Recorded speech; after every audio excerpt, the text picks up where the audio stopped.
record right now, and Yeah. I'll do a much shorter intro, and then we'll jump right Oh, back. your intros are fine, man. I Yeah. mean, take your time, do your thing All right. I don't know. by all means. This is weird. It's like the universe is like saying no to this, which means it must be important. That's So, right. all right. So, without further ado, my guest today is the Spiritual Nomad.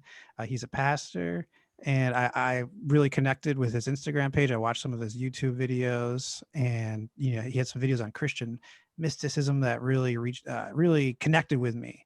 And as we like to do on here, we like to bring in all perspectives, and we're all pushing towards, an evolving consciousness and understanding this journey and the reality that's presented to us.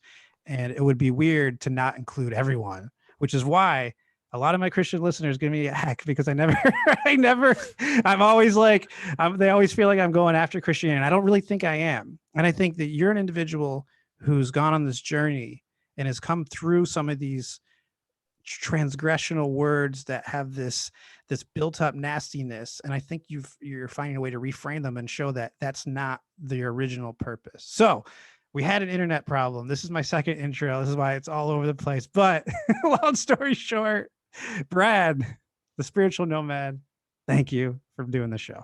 Yeah. Yeah. So thank you for the introduction here. Luke, by the way, Oh, I'm but sorry. Oh my God. Oh close. God. I don't have your name right. Why did I say Brad? Dude, Holy you're cow. good. You're good. Oh, Bricker. That's what it was. Luke Bricker. There Bricker. we go. That Brad threw me off. All right, strike two. Good luck. First my internet. Now I'm messing up names. Hey, dude. We're gonna find the groove and it's gonna be really good. So don't sweat it. All Don't right, sweat man. it. I appreciate No, it's fun. It's fun. it. Do you want to do it? You want to do it again or is No, this no, okay? All right. All right. everyone's gonna love that I messed up this name because I'm very I- tedious about this stuff. So that's a big one. Dude, I love it. I love it. Let's roll with it. And All I right. can be Brad if you want me to No, be no, no, Brad. no. I mean, I like Luke. I like Luke. I'll be whoever you want me to be for your show, my friend. No, Yeah. So thank you. And yeah, yeah, and where we left off was I wanted to tap in at the start of your story because I read in your bio that you're a PK kid, but you've gone on your own unique journey. So like, let's go back in time and start there. yeah, Definitely. yeah. It's Thank you. good. Yeah, and again, thank you for having me on your show. And Thank you. amongst the many voices, like I was saying, I listened to an episode of yours and that you sent me, and yeah, honored to be on here and Thank you. to chat and give an alternative, unique perspective. Yeah. And I know automatically whenever you start using language like Christianity or pastor, Right. a lot of people tune that out really quick, or they listen more intently Mm. to pick it apart. And so Right.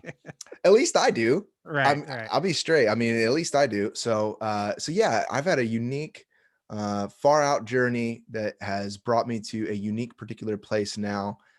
We can get there, but as I was saying before, I'll share some of my story, and I might use some language in full disclosure and discretion. Certain language and terminology may be, triggering to certain people. It might be Right. something that, isn't language, might feel archaic, but I'll Yeah. be certain to articulate what I mean by these terms and For phrases. sure. So I just want to help. A big part of what I do, I feel like, is just being a translator. Mm. So much of what we have witnessed in Christianity, in the ancient Christianity, it's so relevant for Yeah. consciousness and awareness today, but we miss a lot of it because it's just terms and phrases that have Right. gotten all of this. I don't know if you can cuss on your podcast or not, Oh, but please. all this shit thrown on it through the years that nobody can even identify what it is. So Right. you asked me to share the beginning of my story. We'll go there. But, people talk about the kingdom of God. Well, everybody gets all weird about that because they think we're talking about heaven. Yeah. Jesus is actually talking about an alternate dimension that's happening in real time. Ooh. That you have an ability to step into and see if you have I love that. spiritual eyes, right? Like Yeah. we don't realize this very mystical reality that is available to us just because we're just frankly triggered and turned off by archaic words. So Right. little brief intro to say that I'll explain these things. So I grew up, like you said, I grew up a pastor's kid. I was born in Miami, Florida. My dad was church planting. That just basically means that he was starting a new congregation, a new community in Miami, Florida. He moved there from Indianapolis, him and my mom in the 80s. I was born in Miami, Florida, into that whole atmosphere of church culture, church planting. My parents were involved with a movement of churches that's still around today called the Vineyard Churches. Okay. It's a little bit more of a fringe, third wave, charismatic Yeah, I've heard of it. movement. Yeah, so Yeah. very popular with like worship music in the 90s and stuff, but they were very into the spirit. They're into signs and wonders and Mm. healings and stuff that I would later kind of come around to, but for a long time in my story was a huge turnoff to me. But I was born into that sort of atmosphere, and then moved to Indianapolis for my dad to plant another church back in his hometown whenever I was a kid, and lived in Indianapolis up until 26 before moving to where I'm at now in San Diego. And I've Nice. been here for 5 years. So, but yeah, growing up as a pastor's kid, my dad luckily was not a super I did not have a similar pastor's kid experience Okay. similar to others kids. I was a youth pastor, and I was invited to speak at a pastor's kids like lunch thing or whatever, some weird evangelical nonsense that Okay. people like to do, right? And I get up to speak, and A prayer it wasn't a breakfast. huge I'm thing. sorry. Was it a prayer Yeah, yeah, breakfast? Okay. pretty more or less, Yeah. more or less. It's like a prayer breakfast for like, pastors' kids or whatever. Gotcha. I don't know. Okay. Something that has virtually no life would go to, right? And so, it's kids young and old. I was probably 23, 24 at the time. I go to speak at this event. There's maybe 80 people there. Yeah. Not a very big group, but big enough. And all of my stories, nobody was understanding things that I thought would be ironic and kind of funny and catchy. Sure. It was dead stares.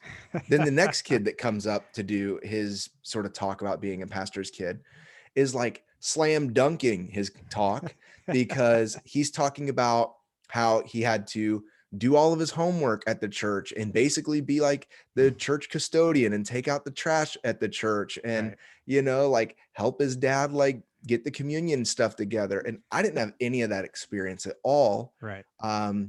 Because my dad didn't grow up in a religious household. Mm.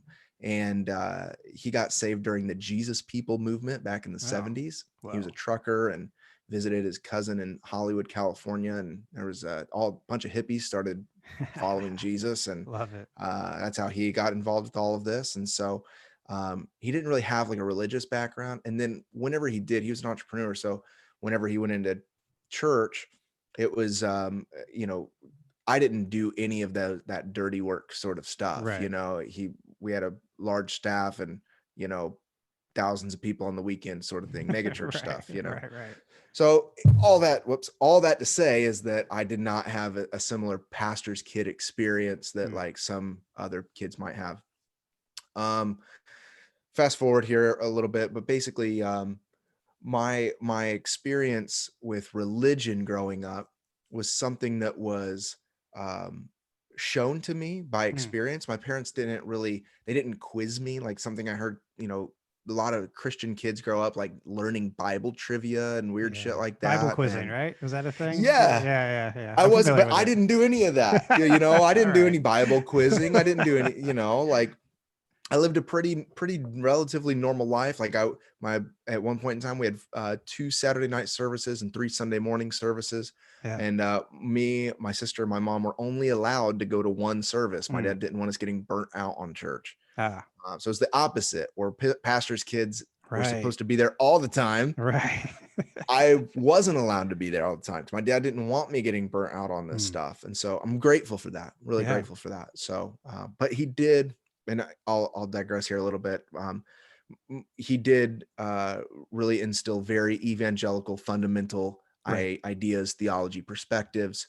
And then so whenever my deconstruction came around, whenever I was Mm. about 25, Okay. I started freaking him out because Oh. all of the things that he had thought he had instilled and the things that I'd been exposed to, and even though we weren't a very strict religious household, he just kind of assumed that I would be, caught, not taught, all Right. of these things, and really started one of the first things was just completely undermining like the doctrine of hell and flipping that upside down on its head. And It's a big one. immediately, yeah. So that was my first slippery slope topic, if you will. So So when you yeah. say deconstruction at age 25, are you talking about like almost your own personal version of going into the desert for 40 days and 40 nights and coming out with a new understanding of your personal spirituality? Yeah, I think that's probably a good metaphor for me now. Mm, I've been through at the time though, in deconstruction by and large, once again, this is one of those words I want to demystify or bring light to, yeah. because some of your listeners they might have no idea what we're talking about, but this word's been a buzzword for years now Mm, in the post-Christian circles. okay. And deconstruction circles, post-Christian ex-evangelicals is Right. this sort of thing. And so what it basically is like deconstructing the idea, the fundamentals of your faith, as because many of us are taught to just have blind faith. So Right. we're looking at it more from a critical eye, unpacking it, seeing really what's there. And then, what I'm about now is reconstructing.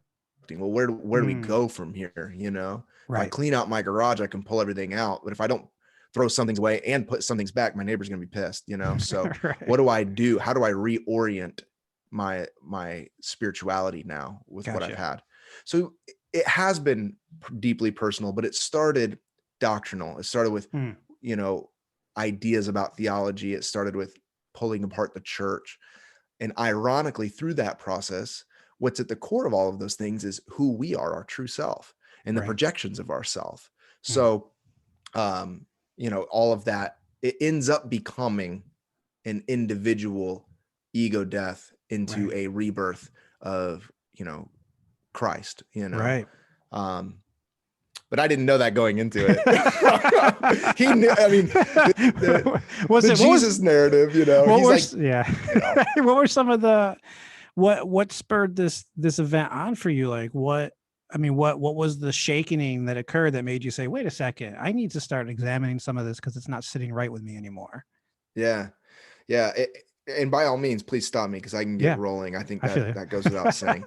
Um, I love talking about this stuff. I'm curious. I'm just a hyper curious person. I Right. move very quickly, as you can probably tell. And the reality is, here's the thing. I w- was involved in this church movement that was a movement, not a denomination. Right. And so the difference between the two is that movements have sets of values Okay. and they have freedom for the real fundamental differences that they have within them. Right. Denominations have actual doctrines that you have to adhere to in order to be a part of their group. Right. So there was freedom in that movement, but I got into a point in time around 20, 21, really 21 years old that I wanted some concrete theological frameworks and structures. I needed Okay. something systematic. And so I got involved in a very conservative line of thought. Interesting. Um, so I got hyper conservative for those like Really? 4 years. Oh, dude, Very surprising. hyper conservative. So I was a hyper conservative Christian. I Gotcha. believed for a little bit of time that God only chose certain people, Oh yeah. that he predestines people. Right. It's a reformed theology, Calvinistic thinking. If any, those words are probably for some of your listeners, like I might as well be speaking hieroglyphs, but um, they're very strict. They're very pointed. They're very Y equals MX plus B thinking. Right. It's you believe this, you think this, you verbally affirm this, and this Right. is how you are.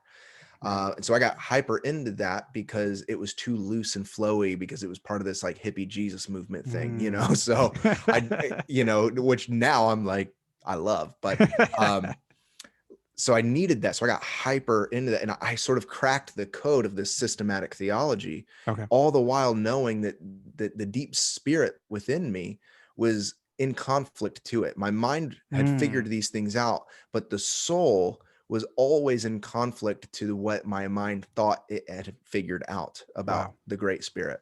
And Wow.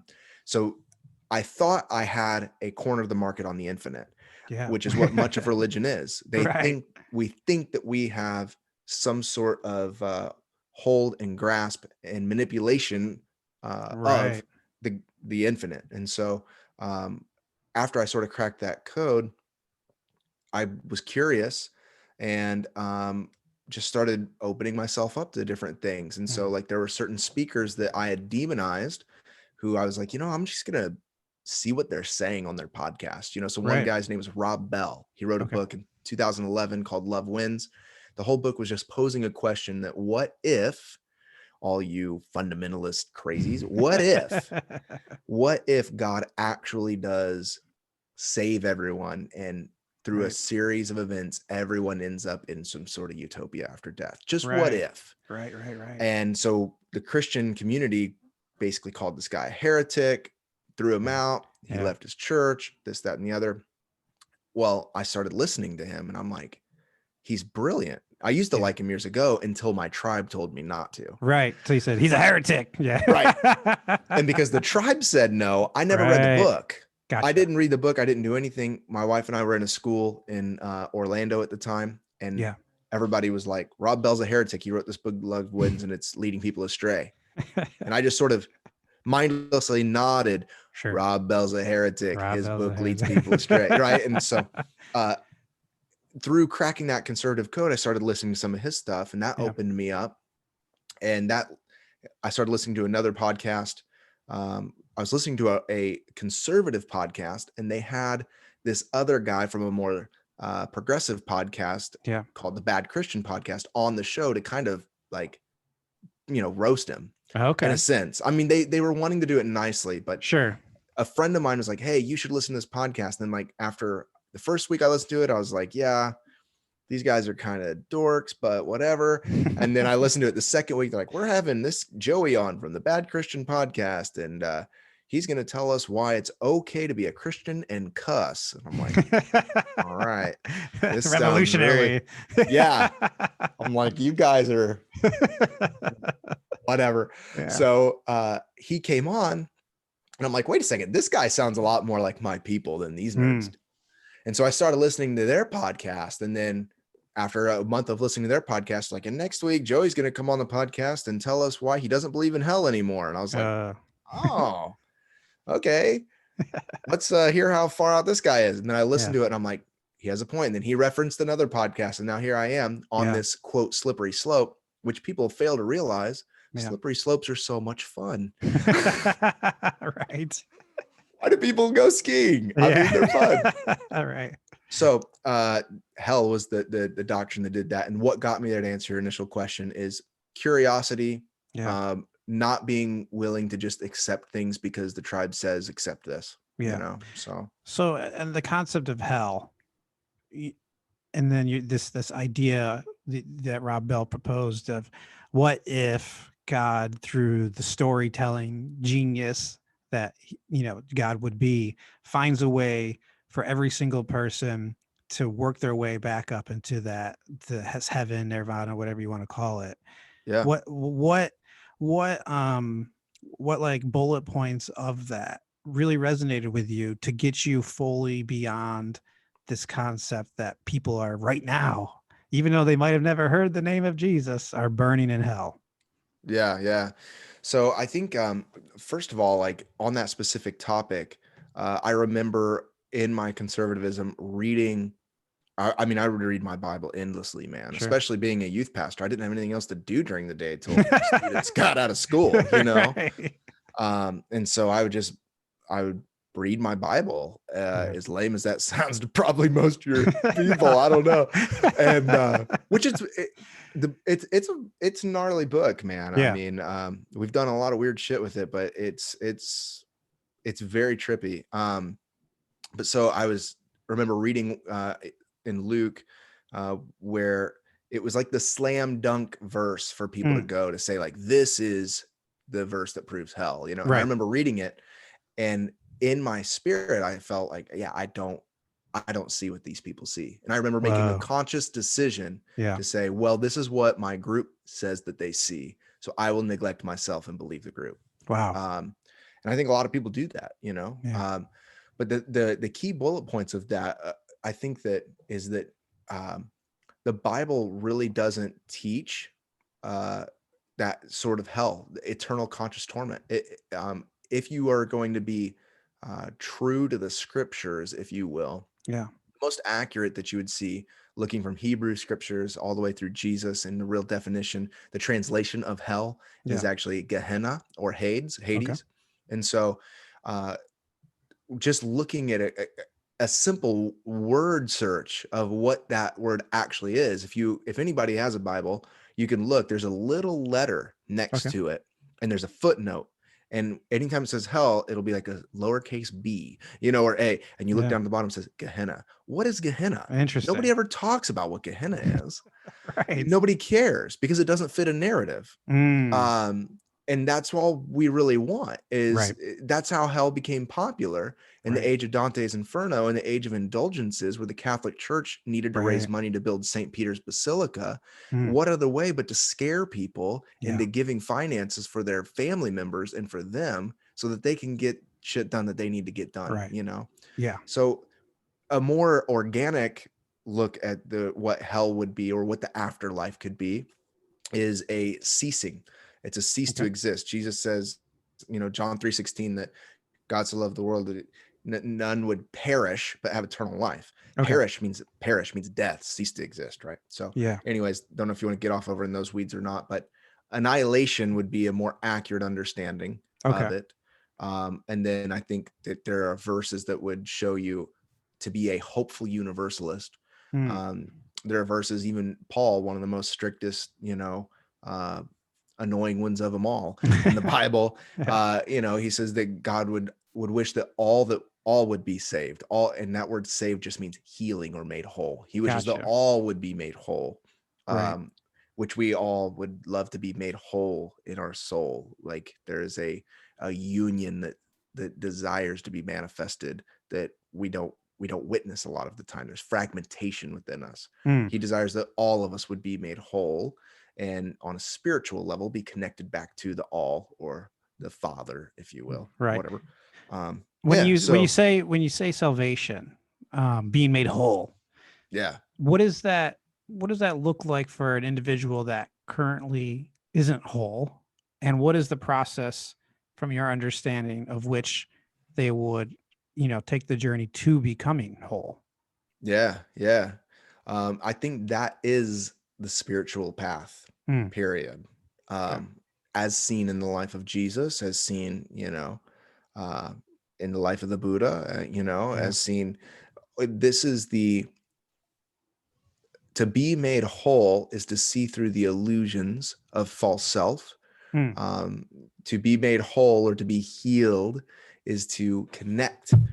Geez, I keep hitting my microphone. To That's be all made good. whole is to connect back into the essence of the true self Okay. that goes beyond our understanding of society, culture, space, place, time, tradition, whatever. Mm. So I think that it starts with a level of acknowledging that there are aspects within myself that are fragmented, Right. um, an honest recognition of who I am, my own preferences, my own, aversions, my own, all of this, uh, prejudices, all of these things. Yeah. There's a level of fragmentation that each and every one of us possess. And then there is a way and there's a moment in time that I think that we usually it's an invitation, I think, in spirit. Mm. I think even if it seems as if we may be exerting a will, I think that our will is always in union with the invitation Okay. uh, of the great, and so um, we're able to go on this path as a path of surrendering the projection of self, Yeah. surrendering the preference, letting go of dying to self. Jesus talks a lot about this. If one wants to find his life, he must lose it. Yeah. Yeah. That if there is any hope of resurrection, there must be death. This is the cycle that we don't only see within ourself, within our spirit. Yeah. But we see it in nature. We see it in the universe. This is the cycle of death and rebirth. And I think that to become whole means to become into the original form, the original essence. In the beginning, God created us in his image and likeness and blessed us. Right. And so I use his with a big asterisk by it because our English Sure, I language understand. sucks. But I you had get what I oh, mean. did you hear the did you hear the episode where I was joking about why is everyone I don't know which episode you listened to, but you may have listened to the one where I was making that joke. No, this is a different podcast. Never mind. I had a horrible joke where it's like, why is everyone so obsessed with Jesus having or God having to have a penis? Does he use it? It doesn't make sense. Like if he's not using it, what's the point? So now Right. I don't even know. So now we're talking about a eunuch. And that's an interesting conversation. No, I'm sorry. I had Dude, let's talk about that stuff. I don't know how you roll, man, by the way. So if I'm off in the weeds from your normal vibe, no, by this is all awesome. means, This is, man, I love it. No, honestly, I mean, you keep preferencing, your statements that I don't think your listeners, or they might not understand. But I mean, a lot of the stuff that you're saying, seeing through the illusion, yeah. finding yourself whole, like the spiritual journey. I think it's my personal opinion that way more people are like when I think about my own thoughts, like it's an arrogant thought for me to think where my mind, unless I am doing something like meditation, is constantly going 24/7. I'm constantly thinking, I constantly have the ability to like go on my phone, all this stuff, right? What an arrogant thought for me to think that not every single other person is constantly thinking 24/7 and thinking big questions. Like that's an ego trip right there to think that only I can think deep thoughts. You know what I mean? No, dude, you're totally right. You're totally right, man. You're totally right. So, but I do want to keep going down this thread because I loved where it was going. Because you mentioned the Buddha, right? In the life of Jesus. Do you think that in the story with the idea of God, and we're in this story and we're trying to make our way back home to heaven, which is really, I guess, within. Because you even said it. Well, let's go there. You mentioned like right now there's like this multi-dimensional kingdom of heaven that we can access right now. What do you mean by that? What drugs are you doing, man? Mushrooms. There no. Oh, that's another episode. No, man, but really, I think that we completely miss that there is stuff like that.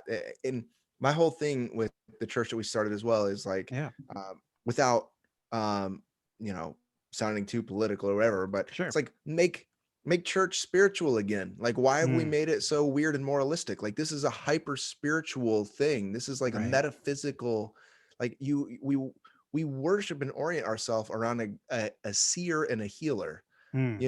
Like this is not something that is just about basic moralism. I mean, Jesus taught the Beatitudes, the Sermon on the Mount.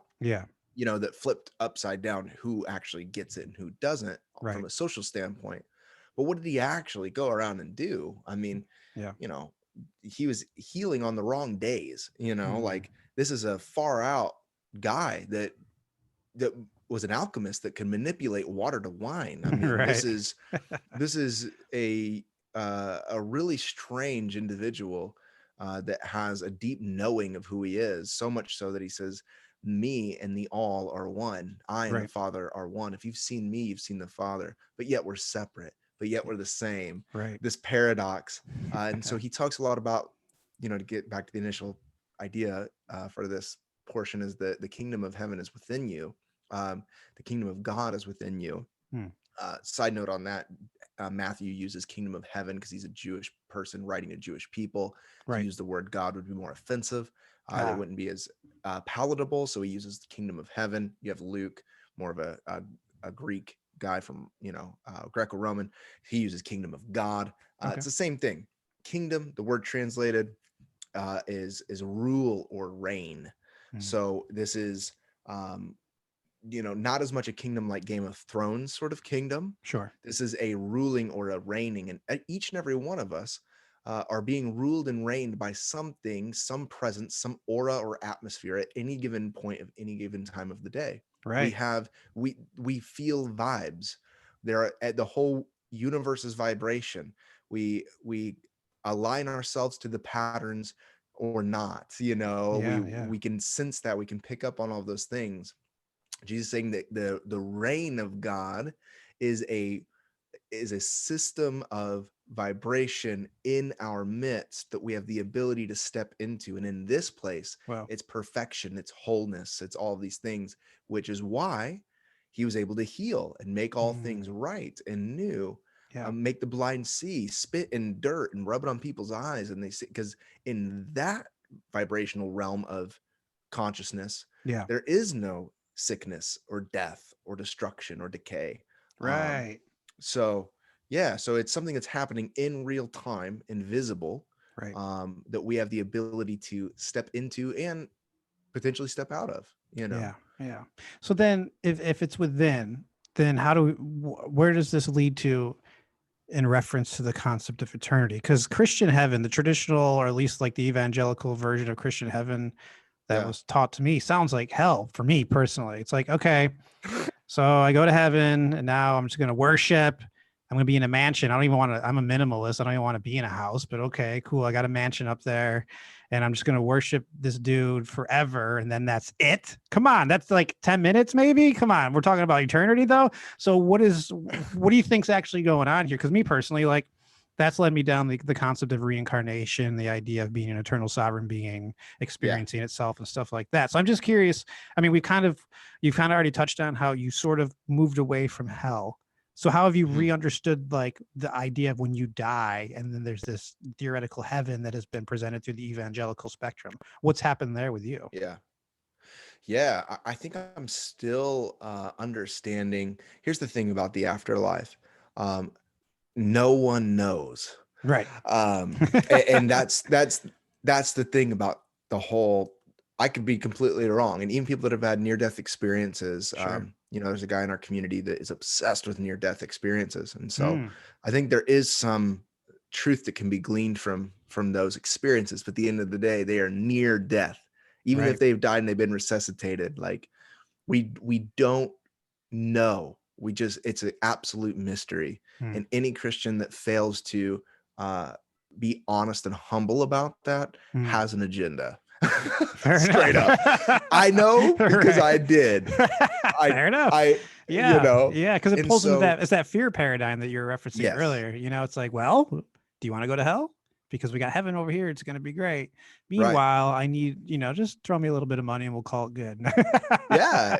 And I think so, and that's one thing that people were asking me too. I mean, a Mm. fair question is, okay, well, if you do away with hell, what do you do with heaven? Right. And so I'm going to talk strictly just hypothetical about For sure. ideas.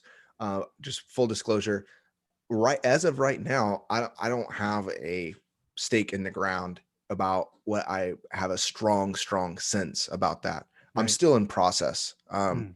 And I want to be honest about that Yeah. because the day has changed to where the church has all the answers and the pastor has all the answers and all this. Right. I respect that. The Yeah. the reality is, I'm considering myself young. I'm 31, so still young ish. And I want to continuously be learning. I think that um, I have an interpretation understanding based on my experience. And then I also have like biblical understandings as Right. well too. So I think that what heaven could potentially be like is the full realization of what the earth could have been like. Sure. Yeah. And so I think that if there is a heaven, I think that it would be much more like a uh, whole opposed to fragmented world that we see Right. today. I think that we also forget too in Christianity that we talk about heaven. Heaven's a temporary place before the new earth. Right. People do any sort of study in Revelation. Heaven is a temporary space of time before there is the new earth. Right. Some would say that the new earth is happening right now in real time. A lot of That people. yeah, Yeah. Wow. you listen to Yeah. Dolores Cannon or Right. Oh, any you know of about those. Dolores. Uh-oh, Oh we're in yeah, trouble. yeah, You're in yeah. California. I should know that. Oh yeah. Hey, I've only been here 5 years, man. Yeah. I left the Midwest to find my people, I so love it. came to San That's Diego. beautiful. Yeah. So the new earth, I think, and that's the thing about dimensions is Yeah. eternity is something that is not on a timeline. Eternity is separate from time. Yeah. And so it's something completely uh not bound in that way. Yeah. So eternity is happening now. Right. So new earth is now, and it's also this thing that is separate from. Right. It happens simultaneously Yeah. without uh without any distinction between the two. We only have physicality to see and to process right now in this Right. flesh suit, but who is really to say the connection between the two? And Jesus promises eternal life. Hmm. He doesn't say one day you'll never die and you're going to worship on golden streets forever. I mean, That's a good point. but that's the only concept that people had of like ultimate goodness in their Right. life. I mean, you got to think these people had dirt roads, Yeah. and these people had small tiny huts, Yeah. and so it's like their idea of abundance is Yeah. those images. What's our idea of abundance now? It's probably different images. Yeah. Like when I don't want to live in the glass house in La Jolla, next to Right. all the Richies. I don't. That's Yeah. not my desire. But the point is that it's an abundance of. Jesus says, I came to give you life in its abundance, Mm. and the eternal life. And he even says too, that not any of you have left home or farm or family on my name's sake and won't be rewarded in this life and the life to come. So there Okay. has to be some sort of life to come, Right. um, which we attribute to heaven. But the life to come, I think, is something that is actually happening in real time right now. It could be something similar to the movie Interstellar at the very end, right? Right. Right. Where you're Right. seeing it's all happening at the same time. Right. It's not, does that make sense? It So, does. Yeah, you're talking. Because we're so built into that construct of linear time. That's how we view time here, is linearly. It's like right, 3 years ago was 3 years ago. 10 years from tomorrow is going to be 10 years from tomorrow, and this is the present. But then when you start to really think about it, it's like, wait, I've never really left the present. I'm always here in the now, and I always talk about these. And then it's like these things, like even in your own personal journey, my own personal journey rather. Um, it's like the things that hold you back of the past.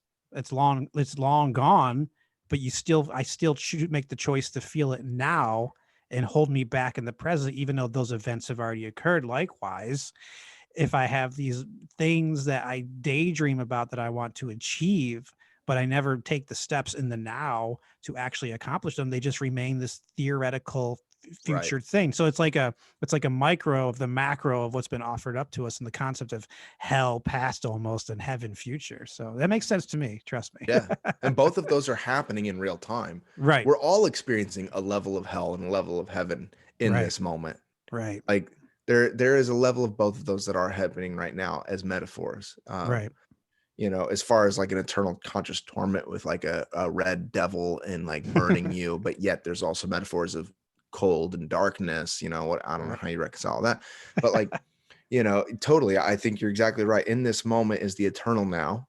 Yeah. And in the eternal now, there's an ability to be aware to um, what's happening in eternal dimensions that are at hand. And that's Yeah. Jesus saying the kingdom of God is at hand. Mm. um, and so he said what did he come here to do? He came here to heal the sick, to make the blind see that the day of the Lord's favor is here, which basically is Jubilee, which means of absolute and utter abundance. All debts that you have been canceled. Like Please. not, yeah, right. Yeah. Like nothing of that lower level of understanding exists anymore. It's higher consciousness that's Right. at hand. So it's what Jesus said he came to do. So, what do you make then of this society that we find ourselves in, Western civilization, whatever you want to call it, that is clearly built around divide and conquer tactics, left, right, Yeah. liberal, conservative, black, white, which so passe, but like those things that divide us that we can see, that are things that where we're different, where we can see, or concepts that we follow, or even just economic structures that we find ourselves Yeah. aligning to, all points us to almost go against our neighbor, because someone on a television screen that we've Right. deemed an icon or an idol is now telling us how we need to live. But now we have screens around us 24/7, 365, and it's just 365, and it's just a barrage of information putting us in fear states, wanting us to hate each other, wanting us to get Yeah. what's going on then right now from your perspective, man? Because this stuff's picking up. It's not slowing down. Right. Right. I think that absolutely, and it's only going to continue to pick up. Yeah. And I think that hell is going to only continue to increase. But Mm, for those who have eyes to see and who have ears to hear, right. there is a different reality that's increasing as well. Oh, I love There's that. more people than ever that I know that are more in tune, more in touch, more enlightened and aware Yeah. of their eternity that lives within them Mm, than who I've ever known or met, or there is a new age at hand. yeah. And so it is, uh, once again, I'm going to naturally quote biblical things, but it's, for we speak spiritual things to spiritual people. And so I think that, of course, if you are absorbed in the earthly material flesh, this plane of consciousness, Yeah. you're going to be consistently bombarded with this, and it is only getting worse. Right. And you better stock up on food and create some sort of like source of like living underground, or whatever Mm, fear makes you do. I see what you're saying. Yeah. um or that stuff has it doesn't have any weight because it's not the essence of who I am, and so I'd Right. say as much of that you respond to is as much mirror you need to see to say, how much earthly do I still have within me? And by earthly, I don't mean like the neglecting of like the earth. We need to Right. Right. steward and care for and all these things of the earth. That's not what I'm saying. What I'm talking about is Michael Beckwith. Have you heard, Michael Beckwith at all? No, Um, who's that? so Michael Beckwith, uh, he has Agape Center for Spirituality, Okay. whatever it is, up in LA.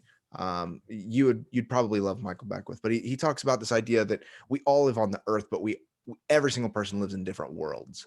We're all living in Right. different worlds. And so I would say, if that world is affecting you, then I would say, how much of that do you need to purge yourself of and Right. enter into a different state?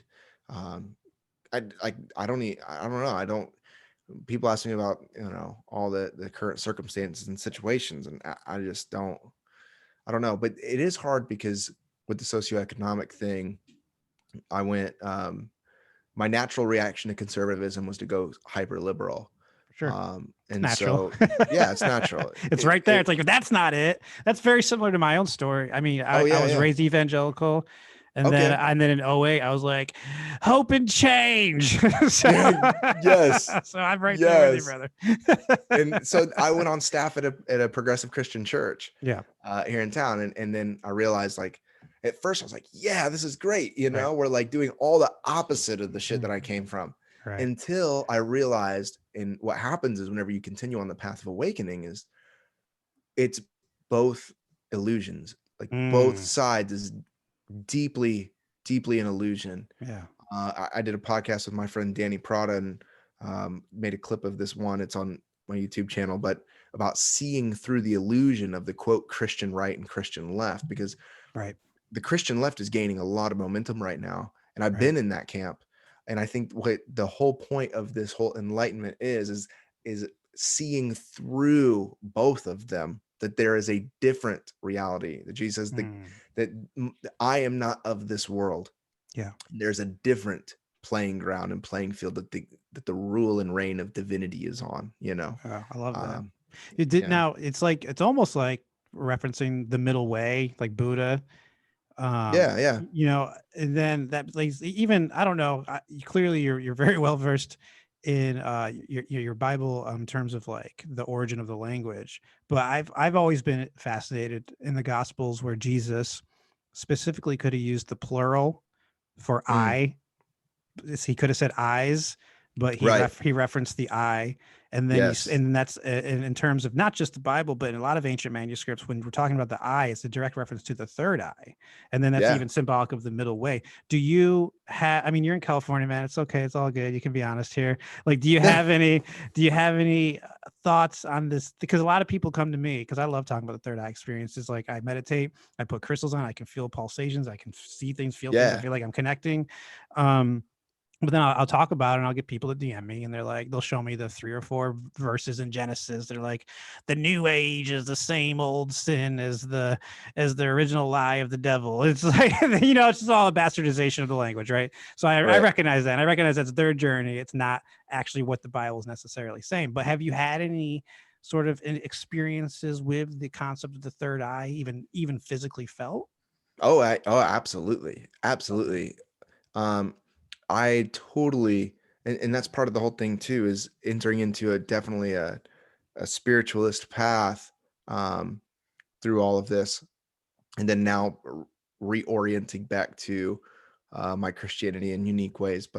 Um, but absolutely with the third, like to my understanding, that is the spiritual eye. That is, Right. you know, uh, when Jesus says, if you have an eye to see, if you have ears to hear, like this is that Jesus. Speaking of him, um, I keep hitting this stupid thing. And so I've had deep experiences where been in meditation, and so that's been a practice of mine that I've developed. And in meditation and in prayer, they're two different things, but um, they're linked and they're connected. And so more from a contemplative standpoint, in the mystics, the Christian mystics, Right. um, I've had transcendent experiences where I feel like I've hovered over my body. Wow. I have experiences where I have vivid visions of things that are not oriented from my own psyche. It's Mm, of something else, and I feel sensation in the middle of my forehead, in the eyes, in the eye. And another place that I've been really feeling um, recently as well. I was meditating in my room, and really lost concept of body. And wow. this was maybe a 2 or 3 months ago, and I felt like I thought that I still had my beanie on, my hat. Um, and I felt this like ring around the crown of my head. And and that's all that I could feel. And it was like this vibrating feeling on my head. And I've had a lot of charismatic experiences whenever I was Yeah. younger too, like trippy stuff like falling out in the spirit and all of Right. that. I feel like I've always had that sort of deep connection, which is why conservatism failed me in a lot of ways. Right. um, and so thank God. And so I had this experience where I felt that, and I almost felt as if that there was a sort of like levitation that happened. Right. I don't think it did, obviously, but I felt that. And I felt like I felt a voice.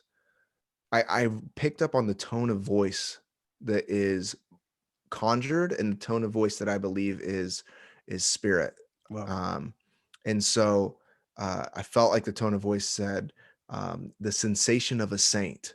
Well. And I was like, "Oh, okay." And then it dawned on me, these like even like these Christian hermits and stuff, they shave that back part of their head. Oh, That's the whoa. crown chakra. I Right. mean, this is the same thing that our monks in India are talking about when we're aligning chakra, Right. the crown chakra. I mean, so seeing the unification of there is great God, there's one great that is overall, in all, and through all, to use some Pauline language, Hmm. um, that that sees itself happening and expressing through all of these cultures, traditions, and ways. And so I felt that recently, in accordance with, but it started out with the third eye, and then it Yeah. moved to this sort of crown, which makes sense, Right. Could be if like the you've know. chakras, maybe. Yeah. Yeah, yeah. Well, that was after about a few months of I pray through my chakras. Wow. So That's awesome. yeah. Yeah. Um, and yeah, so it was a really, really cool experience for sure. So what happened then? Well, I think we know what happened in the Catholic Church, but what are some of the things that you feel that have been lost that Mm, the early Christian mystics were really focused on that really in this moment in time has a rare opportunity to sort of bloom back into the Christian experience. Oh yeah, man. I use the language of this is the age of the ancient new. I like Um, that. because it isn't just new that's Right. happening.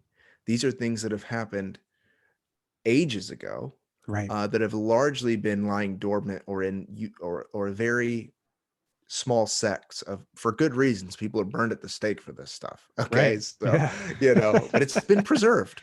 Right. It's been preserved Right. through niche traditions, Mm. and luckily, due to the age of information that we're in, Yeah. to the internet, this stuff is like, you know, brilliant. Like Yeah. it's able to come out in new ways. So I think that there is an opportunity for us to tag on some of the, and I think Jesus was a Jewish mystic. He Right. was a Jewish heretic, but he was a Right. Jewish mystic. Right. Like people forget, Yeah. like they want to throw around the term heretic, and it's like, He was. exactly. We wouldn't have a religion to call people heretics with if somebody started to be heretical, Right. like Yeah. healing people on the Sabbath and saying, if you've seen the Father, you've seen me, and Yeah. all this really, like, John 4:24, where he says, God is spirit, Mm. and you would to worship him must be in spirit and in truth. Yeah. This is deeply mystical. This is a deep connection to the metaphysical as well. Right. And so we are in an age where we can pull on ancient wisdom, ancient practice, and have the ability now, with our freedom Yeah. and things like the internet, to um, demonstrate new things. And it's no shock to me that this is a sort of new era or new epoch for the day I to come love that. alive in. Yeah. So I think we're going to see a lot of these things happening again. Jesus says that you will do even greater works than these, right? And Right. so he's inviting us into the mystic path, Mm. so to even do greater things. Yeah, go Just give ahead. me 1 second. I gotta plug in my laptop. 1 second. No problem, man. No problem.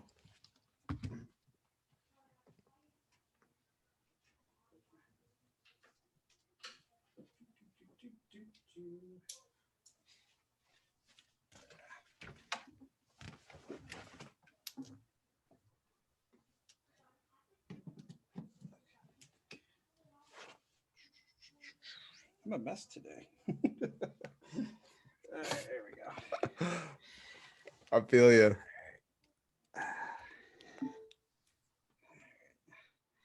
Oh wait, that's what I'll do.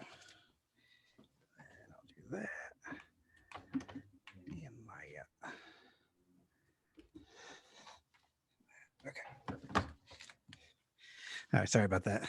Oh, dude, no problem, man. I get that. No, it's probably good. It's probably good, because I was probably rabbit trailing on something else. No, I loved it. Like, just, I mean, so when people talk about, because like what we're talking about a lot, it really seems like is language, and like the language barriers that obviously divide people. So in the awakened community or the true seeker community, even dare say the conspiracy community, they would use the term the age of Aquarius, right? Yes. That we're entering into. Even astrologically speaking, there's like a story being told in the sky that lines up with that very, point that you just made.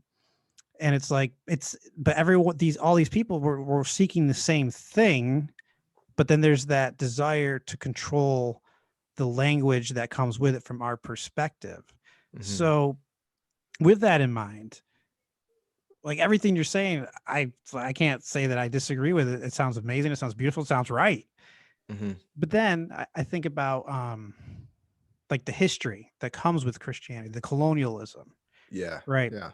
And it's like, do I really think that Native American tribe that was pretty much, I'm not saying they're like perfect people, but they were like living in nature. They were living simply. They talked to the Great Spirit. I mean, you can read their like not literature, but their stories and stuff. Like they were connected to a higher force, right? Totally. But then, these colonialists come and then they're like, here's how you need to be. And then they just decimate them, right? I'm half Native American, so I'm familiar with this. And so then I'm like, well, can these individuals still have this experience that you are explaining without having to need the Bible as a reference point or Jesus as someone leading the way? I mean, what are your thoughts on that? Yeah, yeah.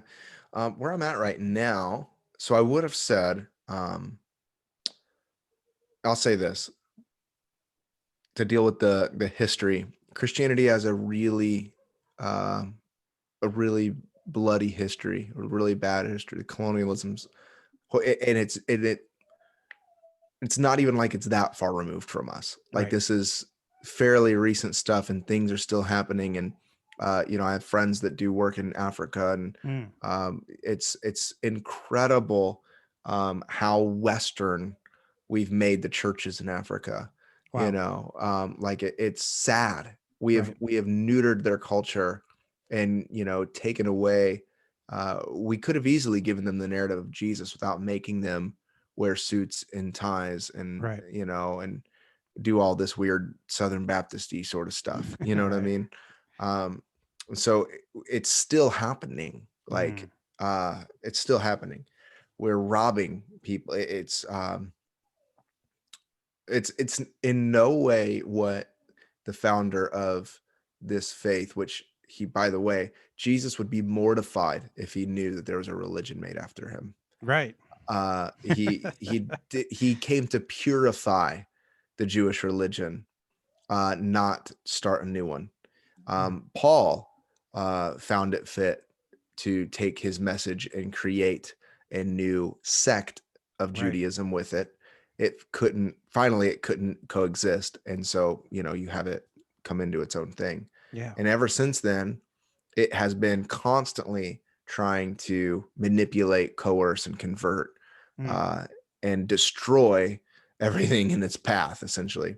Right. And so, like with many of us, there are things in my own life that I have to own and to recognize and admit, and that are part of my history, Right. We all do. and right. Yeah. And so it's yeah, like Christianity's done some really fucked up things. Like the Inquisition you Yeah. just Wikipedia some of that. Yeah. I mean, even something as silly as the Salem witch trials. Okay. Right. It's not silly, I know what you unfortunate. meant though. It's You absurd know, that they got to that point. yes, So here, dramatically. Right. like, Right. anyways, to stay on that though, I feel like that for me, um, there has to be okay. Once again, and I've been hyper revisiting my Christianity. So Yeah, it's all once good, man. forgive any sort of It's, like hyper biblical things. Okay. it's all good. But Paul talks about that the only job that he gives people to do. So ministry means service. That's Okay. literally what the word ministry means. Okay. Um, he says the service of people, the ministry for anyone to do is the ministry of reconciliation, to reconcile. What does Well, it mean to reconcile back into something? Reconciliation.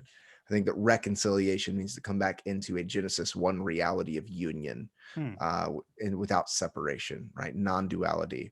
right. So that's our only real goal, is to reconcile within ourselves with the divine, and in some way help others, uh, have what's already within them. I always tell Yeah. people we help people become who they've always been. Hmm. We've just piled all this other stuff on top of us, right? So if we're going to serve reconciliation, I have to find areas within my own heart that I need to find reconciliation. And one is like, do I scrap the whole Christian religion because of some self-seeking, self-righteous Right. imperialists, Right. over a couple thousand years, Yeah. and I have to reconcile the fact that, like, within myself, there is, you know, there is a good and a bad. There is, both things happen simultaneously. Yeah. And I think in the same way that we see the desert mystics in the 300s, like, devote themselves to, solitude and to meditation and to Mm. transcendence. Around that same time is, Constantine like taking over the world with Right. Christianity, right? Like, Right. so, it's both of those polarities happening that are present Yeah. everywhere all the time. Um, so yeah, so I don't know how to do that other than to just like be honest about it, you Yeah. know, Yeah. like, Which is yeah, beautiful, because most people, it seems like, I don't know, like when I went to a Bible college, yeah, these are the kind of questions I would ask. And like when you get responses of almost like annoyance, like that's even like, how dare you, it's like, what do you mean, how dare me? right, This is a real thing, like it happened, right, and it's not making sense, and I'm just right. I'm a little confused. So it's just funny from like looking back in that sense, but I respect the idea of like, well, you mentioned universalism earlier. Uh-huh. um then how does, because growing up, like that would be like a naughty word, Totally. like Still is. it still is, it's like, even now, I mean, theoretically it makes sense that there should be, like, why is there borders? It makes no Mhm. sense that there's borders. I don't, like you go up high enough, it all looks the same, we're all people. That doesn't make Mhm. sense. um but it's used as a thing to put people in the fear states, and then it's used as a thing to get people into a patriotic position where now they feel like they have to protect something. And Yeah. it's not to say that maybe there aren't like elements of that that are also abused, going back to the duality aspect. It's a back and forth, but it's like these things that should, like, it's just weird that we're like, there's still this concept of like coming together is Mhm. almost considered like this still like borderline evil thing. It's like it's like a demo, like, like, what do you mean all is one? Like, that's evil. It's like, well, how is that evil? All is one. It's just the Yeah. inverse of this place sometimes is a bit baffling for me. Yeah, totally. And I think, like the reality is like, labels help us define things in certain ways. Yeah. And so, like I think um having those divisions, having those differences um can either be viewed really bad or really great, like Yeah. I had a friend try to move to San Diego and he's like, I hate it here. It's 70 and sunny every day, you know? And it's like, okay, he hates that, Yeah. I Good love Lord. that, Right. Yeah, me like, too. so he wanted to go back home before the snow hit, to Indiana. Whoa. So, Good and shovel Lord. snow. Right. So, he's like, I want it to rain, I'm like, Yeah. whatever. So the point is that like, um, depending on from where your vantage point is depends on if something is a positive or a negative. Right. Yeah. And so, but it helps us define things. I try to stay out of the canned food aisle, but if you're walking down the canned food aisle, if there Yeah. wasn't for all of those labels, you'd have a bunch of silver cans, right? How would Yeah. I know that there is, green beans and peas and Yeah. carrots and I don't know, all this shit that I hate that I'm naming off right now, but no, it's good, fresh. But of course, like, well, I only know those because of the labels that they have on them, and so I think that's the same way. Like you understand the essence of something Yeah. uh, by those segregations, if you will. Yeah. What you do with that is up to your own heart, So like, I think, and that's some of my knock, if you will, with the new age movement, which I've been deeply a part of. And if anybody's familiar with Encinitas, California, Yeah. it is the Mecca. The I mean, we Mecca. have Yeah. self-realization fellowship here, founded by Yeah. Yogananda, and which is great and beautiful. Yeah. He has his own perspective on that. But like, and I like a lot of Yogananda stuff, but um, the point is that I actually like, and Ram Dass would talk about. Do you know who Ram Dass is? No, he's my hero, of course. Okay, so Ram How Dass did you not talked. know that I love him? No, I'm just kidding. Yeah, Ram Dass and Alan Yeah. Watts saved my life, man. Yeah, for real. So like, he has a bit about the New Age movement and how. Yeah.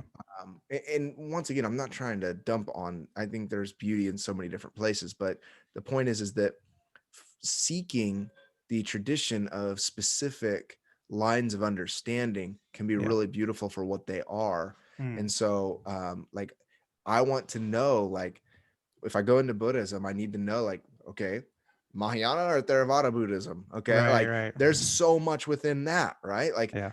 if you need to, you need those divisions to understand the distinction of one's Makes more sense. psychological, one's more sort of like supernatural, you know, like, Right. you know, and they hybrid or whatever. But and Buddhism is not a religion; it's a philosophy, I understand. But it was created into more of a Right. religion with Mahayana. But that's not what we're talking about. Point is that um, seeing those divisions, and so for me, I've embraced the term Christian in my life, Mm. and where I kicked against that for a long time because taking more of a universal standpoint. But I embrace the language of Christianity for a few different reasons. One, I feel that there is a beauty in the tradition that is there Yeah. that is completely robbed right now and stolen. It's completely uh, hijacked right now. Right. And so, if I'm going to do any work to try to bring out the beauty in it, um, I have to be an insider to a degree Yeah, makes to sense. revive that. You know, I can only be on the outside throwing stones for so long before I have to have skin in the game and Yes. face my triggers and face my annoyances and Mm. be able to sit in circles of other pastors and Yeah. uh like not hate them, right? Like Right. Yes. my yoga is going to pastors gatherings, I can right? only Like imagine, man. Yeah. so that's my yoga. It's like Yeah. if I can't love this person, Yeah. like, you know, then I'm gonna have like I have like this morning, like every Wednesday we go out and we love the homeless people in Oceanside. We do that Love it. every single week. Love it. To the least, last, and lost, you know, Yeah. is what our guru Jesus says to do. So we go out and we do that. And but like I can do that, but I still have to sit with, you know, these other people and find the tensions in my heart too. Yeah. So I have to embrace the term Christianity Yeah. if I'm going to make any sort of impact in that pond. Right. Um, I also have felt a unique draw to the life of Christ and have had unique experiences with the Holy Spirit. Mm. Is the only way that I can term it to be, is identification with the Holy Spirit, that I've had transcendent experiences with, namely the Holy Spirit, that I can only attribute to that. Right. You know, through my seeking with everything else, you know, through my understanding of, you know, Hinduism, and I love Taoism too, Yeah. a lot. One, it again, it's more like a Buddhism, you know. I mean, there's not a whole lot of deity structure stuff going on, but I've been recaptivated by the presence of the Holy Spirit Mm. Love um, that. in a way that is can only be attributed to that in my Christian tradition. Mm. And so I personally find my allegiance to you know, the ascended master of Jesus Christ, Yeah. and that his presence still is in my midst by way of the Spirit that he sent, Mm. that is him in my midst, Right.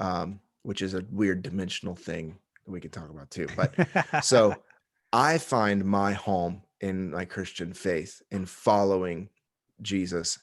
I can't, I feel like for me, being a pastor's kid born Sure. in the United States and everything, and having connection to that and having transcendent experiences that I can only attribute to that.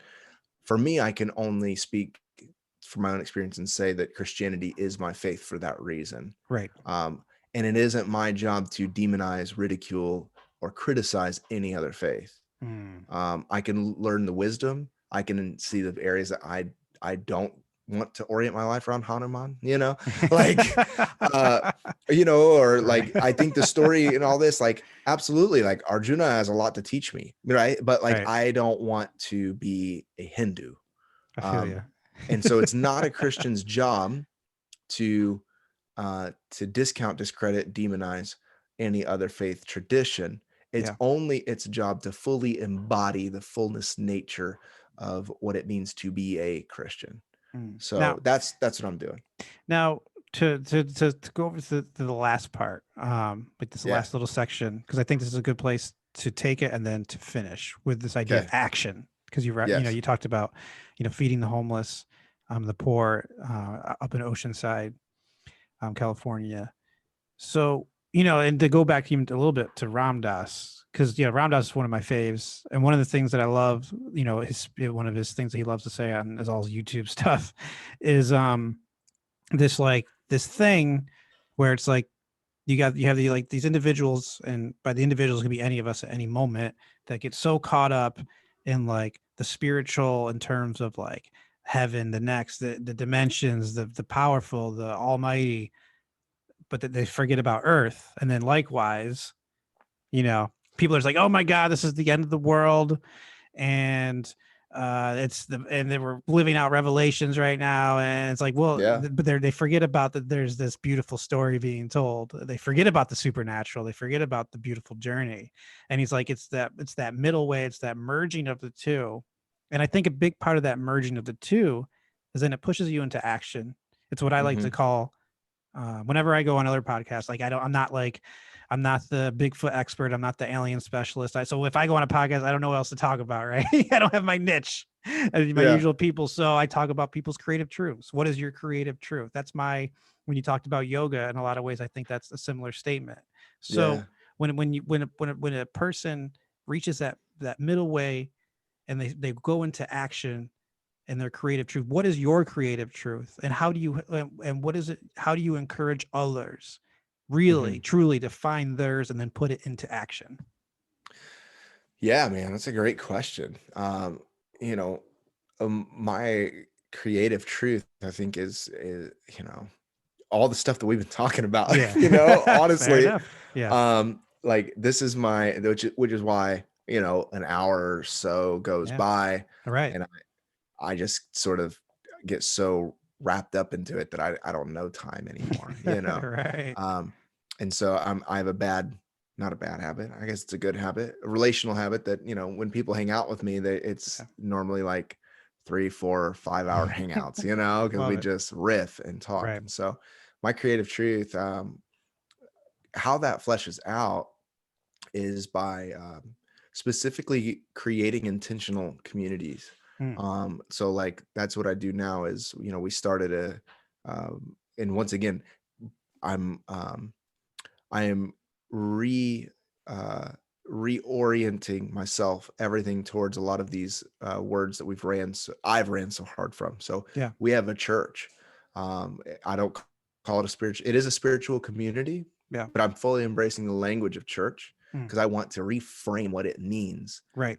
So I want to reimagine what it means to actually do that and to actually be that. And Yeah. I don't want to be scared of the weird, Right. American flag, right winger, Bible holding, you know what I mean? Right. Like, I don't want to make anything new anymore. I actually want to embrace the ancient and breathe Mm. new life into it. And so that's my creative truth, is breathing new life into ancient things, Love it. inviting people into the eternal narrative. And one thing that our species will always have is human connection. We Mm. will always want to be connected to people who share similar values to Yeah. us in some way and experience transcendent together. Wow. Um, and so that is what our understanding of church Yeah. is the orientation. We use a lot of archaic language and new language. It's a mix of both. Yeah. I use, the divine. I use God. I use, Great Spirit. I also use Holy Spirit. Uh, my goal is to help people become who they've been without all the linguistic gymnastics. So I'll Yeah. do the gymnastics for people, to help Right. them. And that's my creative truth, is to help people enter in greater to the Christ who lives within them. Right. And that is a hope for their life. Mm. So, I love that. yeah. So before, I have a few more questions, but before we go, just Yeah, man. um what social media, website, anything that you want people to know where they can connect with you if they've resonated with you, you might have some people DM you, whatever, how can they get in Yeah. contact with you? Yeah, for sure. So I go by the handle the Spiritual Nomad, separated by underscores, Yep. and then the website, thespiritualnomad.org. If you want me to join your podcast or come on, you can send me an email there. YouTube, you can subscribe there. I did, was posting a lot of videos that I was doing, but I'm also throwing some other stuff up there too, of stuff Nice. that's inspired me, like throw a Ram Dass video up, and it's just like all of a sudden everybody's like on it. Everyone's a I'm like, fan now. Yeah. yeah, I'm like, great, Yeah. by all means. Ram Dass is who brought me back to my Christian faith. That's So beautiful. That's very yeah. interesting. What was specifically about Ram Dass? Like, what was the message that he was offering up that really brought that connection back?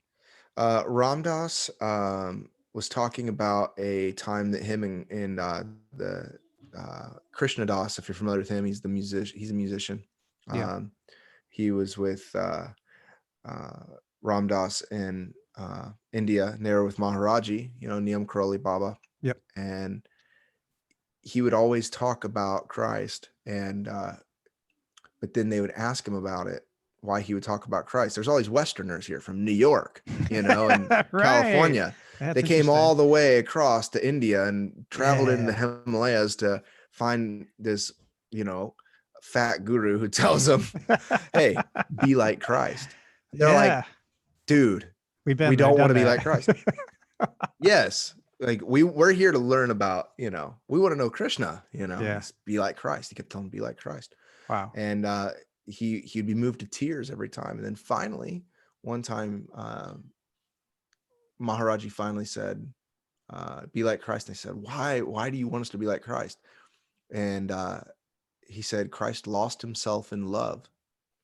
And it just clicked to me so much of the Jesus narrative that we see that is a life example of lived out expressed love. Like you said, how do we move into action? The Buddha spends time under the Bodhi tree, and Jesus spent, and he went teaching and things too. I have my little Buddha here. So I mean, I have my lotus beads on right now. Okay. Love and it. my cross. So I'm not derogatory, but I feel you. Jesus spent his time in and among the hurting, the pain, the social outcast in Samaria, the places who were considered dogs. Right. He put himself in subject to the religious elites, the Pharisees and the Sadducees, people who tried to stone him, who ultimately crucified him.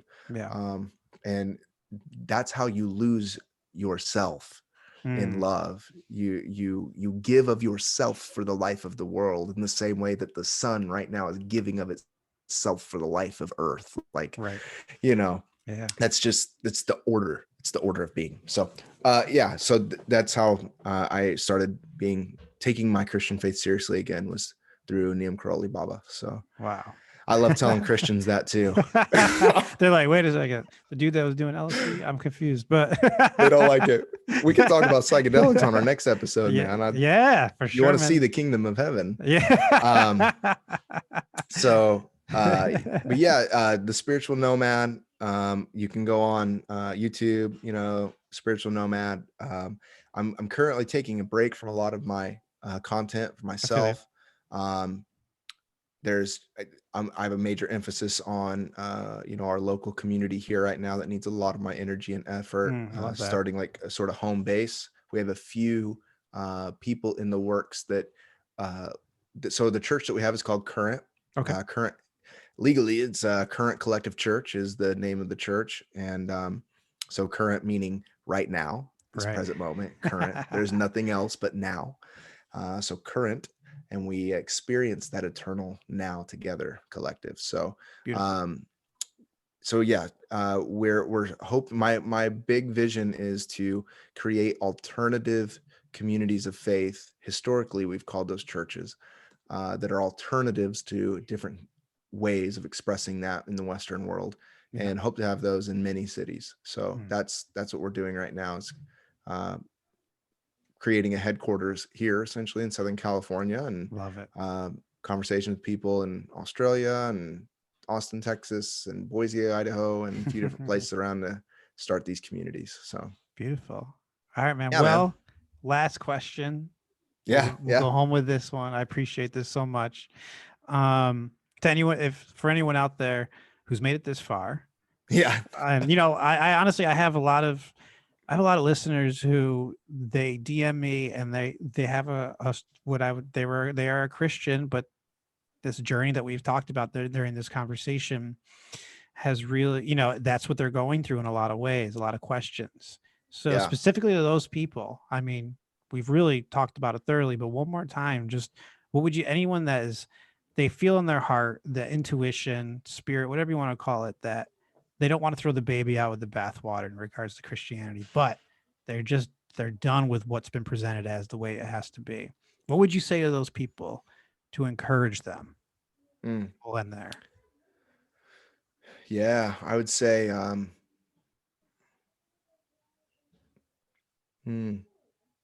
few things, like usual. Uh, one, keep going, Mm. because that is within you is calling and beckoning you. So you don't really have any other option but to continue to surrender to Yeah. that instinct and prompting. It doesn't go away. I've tried to kill it. I've tried to make it go away. I've tried a bunch of different things. I've tried making money. I've tried different industries. I've tried, at the end of the day, I just can't. So, keep going with it, keep going along with it. And then secondly, you don't have to be associated with those people. Mm. Um, Yeah. you know, Yeah. people put themselves in a false dichotomy that if they are going to walk the path of Christ and follow Jesus, that they have to be associated with like a Pentecostal or Baptist church Right. down the street. Right. That's precisely what we're doing, is trying to offer people a new way of connecting to Yeah. others who want to see things differently, but still have a very distinct way of living Christian, so Yeah. you can go to a self-realization fellowship, but we want to do something that is, traditionally Christian in a new way. But so to those people that are questioning, I would say keep going. I'd say slippery slopes are a lot of fun, so have fun going down the hill. Yeah. And at the bottom of the hill there is a ski lift that takes you back to the top. I love it. And what's beautiful about a ski lift is it's not by your own effort, strength, or anything that takes you back to the top of yet another hill. Mm. And that's the faithfulness of God. If anybody's listened this far, then I You're can good. use You're some, good. I can use some of that language. Yeah. The faithfulness of God is always there. And what it always is going to be is not by your own might and strength, but by the divines. So I'd say go down that run, go down that hill, question that thing, because you will never find yourself outside of the grace of God. It's impossible. It is impossible. I love that. So Beautiful. And reach out to me. Yes. If that's you and you've listened this far, come on, give him a shout out, DM him, tell him what's up. Please reach out. So by all means. Luke, not what did I don't even remember. Brad, I called you Brad for some reason. Luke Bricker, the Spiritual Nomad. All the information is in the episode description to contact him. Thank you so much, man. I really appreciate this. Yeah, thank you. Really appreciate it, Conrad. Awesome. All right, I'm gonna hit stop. All right.